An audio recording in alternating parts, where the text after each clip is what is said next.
نو دا همدغه د ایم اس ډسټرکټ هیډ کوارټر او د وومن اینډ چلډرن هسپتال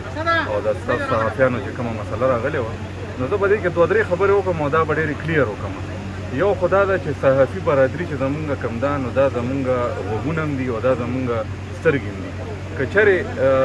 صحافي برادري خپله فرایض نشي پوره کولی نو لکه زه د دې نه دغه کېږم یا ترې یارېږم یا په دې باندې زه مایند کوم چې یاره زما یو پبلک کار دی او په هغې باندې تنقید وشو یا د هغې څه نشاندهي وشوه د یو غلطې خبرې یا د سمې خبرې نو بیا خو ماله نه دي په کار چې زه پبلک سروینټ جوړ شم. نو زموږ چې کوم سرکاري افسران دي که هغه د ایم اس دی که هغه ډي پي او دی که هغه ډي سي دی که هغه د اکسیانان دي چې څومره زموږ ډسټرکټ افسران دي او که هغه صوبایي افسران دي او که هغه فیډرل افسران دي نو دا د پاکستان د عوام دا ګوره د انګریزانو هغه ټایم تیر شوی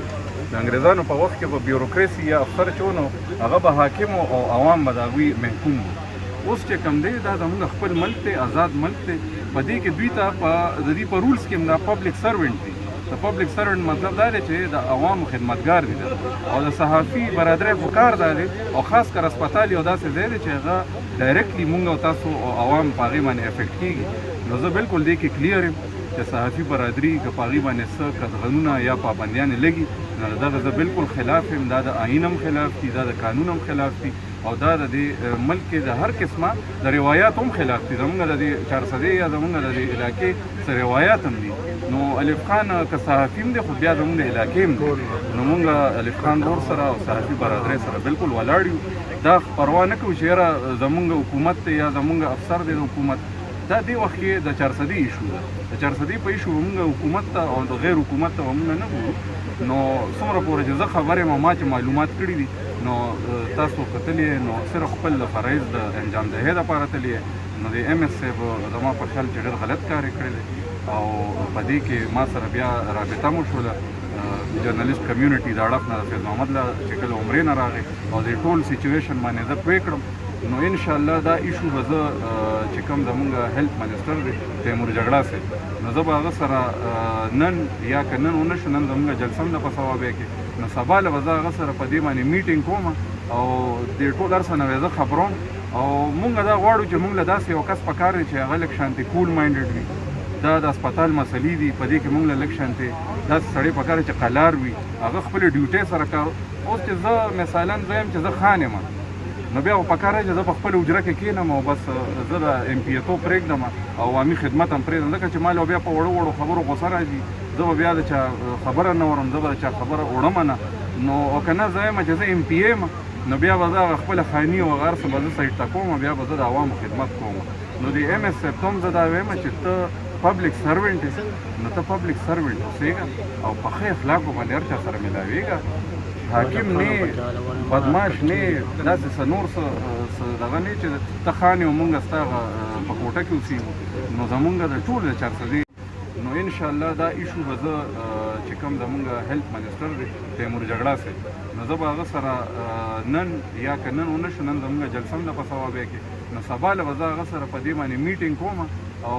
دې ټول هر څه نه به زه خبروم او مونږ دا غواړو چې مونږ له داسې یو کس پکار دی چې هغه لږ شانتې کول ماینډډ وي. دا د هسپتال مسلې دي په دې کې مونږ له لږ شانتې داسې سړی پکار دی چې قلار وي هغه خپلې ډیوټۍ سره کار. اوس چې زه مثالا زه یم چې زه خان یم نو بیا خو پکار دی چې زه په خپله حجره کې کښېنم او بس